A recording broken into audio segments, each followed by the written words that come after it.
Right now, like no particular strategy is way to go. Whether album, Or single. even if you release the album, it will still have the same promotional effect a single will do. Okay, so I mean I'm back and forth there, but eventually some of the songs are ready, and so we'll put them out. You know, and When do you I think also you wanna? don't want to release singles without videos. Really, that's been my hold back, and we're actually working on finishing some videos for some of the songs. Then we'll release it. But I mean, the world is our, I mean, we're looking quite. I'm looking forward to, like playing Australia Hillsong. I'm looking forward to playing. I mean, in so many like music going to places that we never dreamed.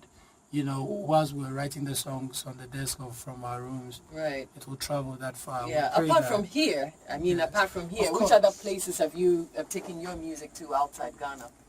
Oh, to London, Nigeria, and yeah, yeah. And you're hoping to take it beyond that? Yes, yes.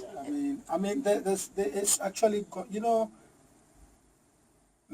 it's really gone. It's like for a place like let me not go there. No. It's okay. It's okay to go there. It's okay to Yeah, go there. we, we we just want people to also have a certain mind that we we are not coming to reinvent the wheel. I mean, I've had invitations from some countries, but when they're inviting you, they think you want a visa to travel, Yeah. and that mind is in their head. Yeah. They don't look at it as a ministry for you. Yes, yeah, of course, and some of them even think they're helping. Yeah. Like when you're doing the gospel, they think you're doing it for God, and oh yes, of course, and certain rules don't apply. And I mean, I think the message, me from my side, no, that message has been clearly gotten, on certain, levels, and Right. so I mean, we've been patient. Yeah. Do you still from your videos, or you do a lot of solo work? Yes, the choir, I mean, church choir, of course. I mean, choir, I've been doing it for many years, and so many people that I raised are currently in charge and doing, if I was the same person, shouting and all that, I mean, it would have been that I've not been a good leader. And so currently other people, I'm looking forward to another level of ministry, more intense, more, yeah, I want to be doing, I'm actually getting ready to launch into the next phase of my life.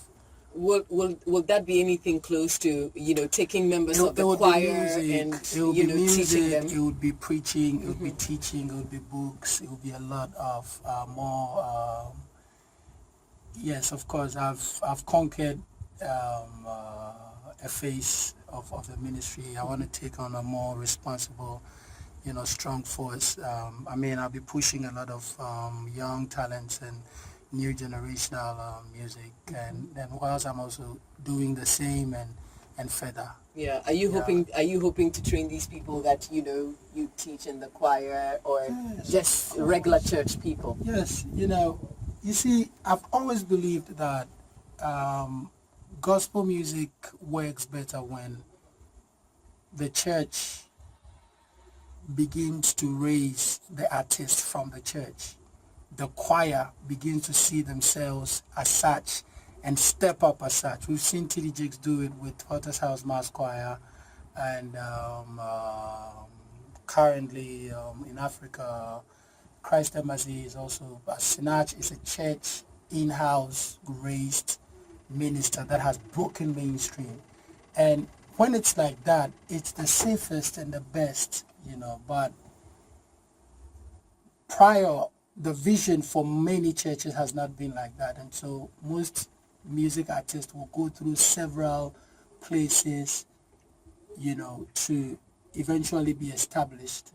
But I think the best would be Starting it from for the church. our leaders to begin to I mean, even if it's not their vision, they should find somebody who has that vision within the assembly to help push that, because it is the safest and the best way to go. Yeah. So you're looking to go into a new phase of your ministry. I'm moving to a new phase of my ministry. Books, training the younger people. Yes, and raising more talent. Raising more talent and like. It sounds good. It sounds like a good thing to do. What are your views about the gospel industry in general as it sits? Because of course you just mentioned a few minutes ago about how you would wish that a lot of these gospel artists came from the church, and that way, continuing from there. Came from the church, were supported by the church, were financed by the church. Yes, you just like mentioned that. Heavily financed by the church. Yeah. Because what happens is this: the secular marketer is not there to market gospel for you. They don't actually want to associate with you in a sense.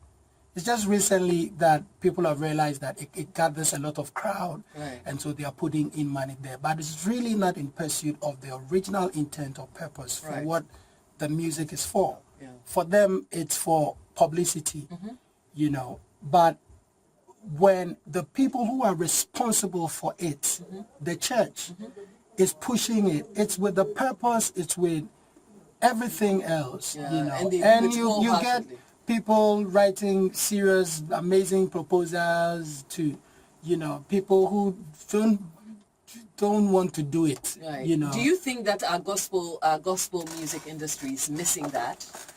I think yes. That is why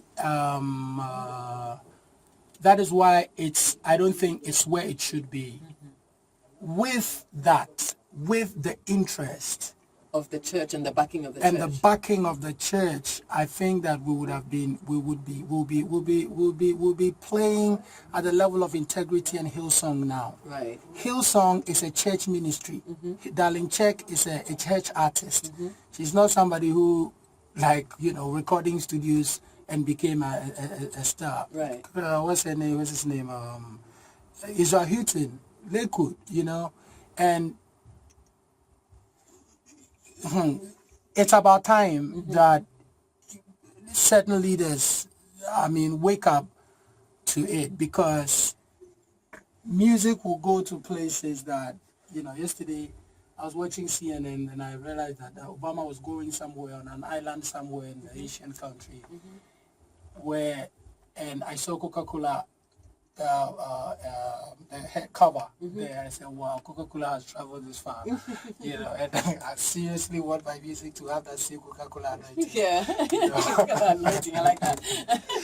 I like that. And what is actually, and of course, since we're talking about the gospel music industry, what is your thoughts on the quality of gospel music that's been churned out lately? The quality has amazingly grown. You can't even put a song out there that is not well mixed, and gospel artists of late are playing live. At least the Daninated generation are entering studios and playing live. Real God Bless is live. I Win, my song, is live. The song you're currently playing is live. It wasn't programmed from a computer keyboard, like pressing and putting beats together. Real human beings are behind it. Right. And it's like that. I've always wondered why I would even watch TV, certain awards, and you just see a DJ there, and artists will just come and just jump and sing over their own voices. Even when I was not like a mainstream artist, sitting home, I was like, who would do this? It came to a point where they would even put their microphone off, and 2016, that you would think that this thing should be over, is actually going on. Why? Because the organizer wants to save money.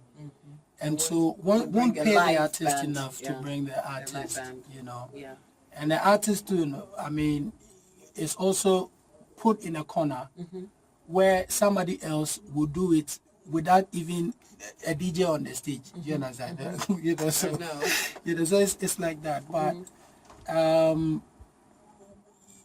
people have come to a place where they see that, hey, internet has put the world in your hand, and now, I mean, if you're doing it in Kintampo, whatever hole if you it's are on in internet, then you are not in Kintampo anymore. Again, and you know, You're out there. Certain, it will amaze you. Chris, Usher, it will amaze you who is watching you. It will amaze you. I mean, sometimes I'll go on the internet and I will watch certain things, and I know that the person does not know that I watched it. The person had not have a clue. And I know that somebody is watching me, right? I don't have a clue. Somebody way greater I would wish was watching, you know, and that person is seeing it, you know. At the time, like, what's his name? Dietrich Hadding was tweeting out, talking about God That Bless Me. God That Bless Me had been released just like a week, and he was sending it to his friend, who is this guy? You see, and so it was like that. And I guess also technology has also improved, and so it's opening all of us to all sorts of markets.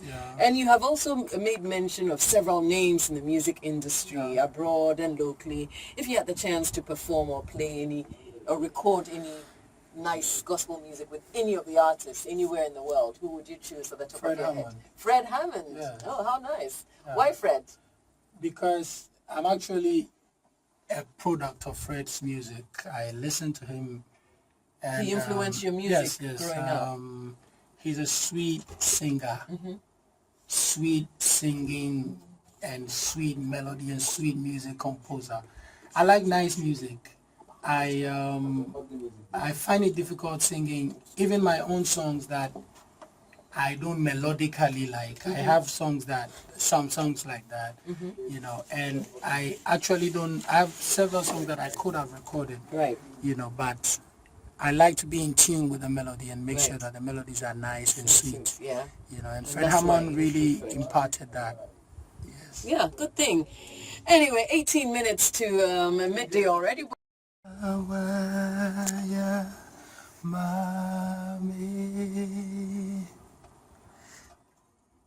Me fai Yehovah Ponia waya mame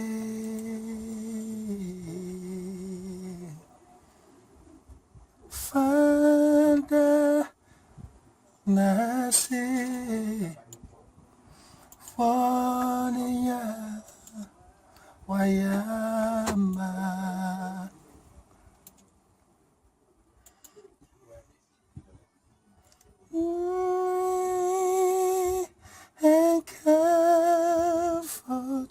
Okay, we'll let it play till the end, but we just wanted to find out from you about, you know, your challenges and some of your experiences that you would give as advice to young people who are venturing into gospel music. First, let's hear your challenges that you faced in the past years and some of the lessons that you've learned that you would like to impact in younger people. You just have to be really strong and decide that this is the cross you want to carry. Because, I mean, for some of us, we had to swim against the tide, you know, and for a lot of generation now, I mean, the work has been done already. And so I would advise anybody who want to venture here to make sure that, I mean, they have the right product backed with, you know, the best delivery, excellently done. I mean, and you don't have to know how to do it. Somebody knows how to do it, you know, and so people should surround themselves with, you know, the right people who will help them to get to where they want to go, you know, in every way. Right. Yeah. Well, I guess you said it the way it's supposed to be. Thank you so very much for joining us this morning, Cwesi Oteng. Thanks.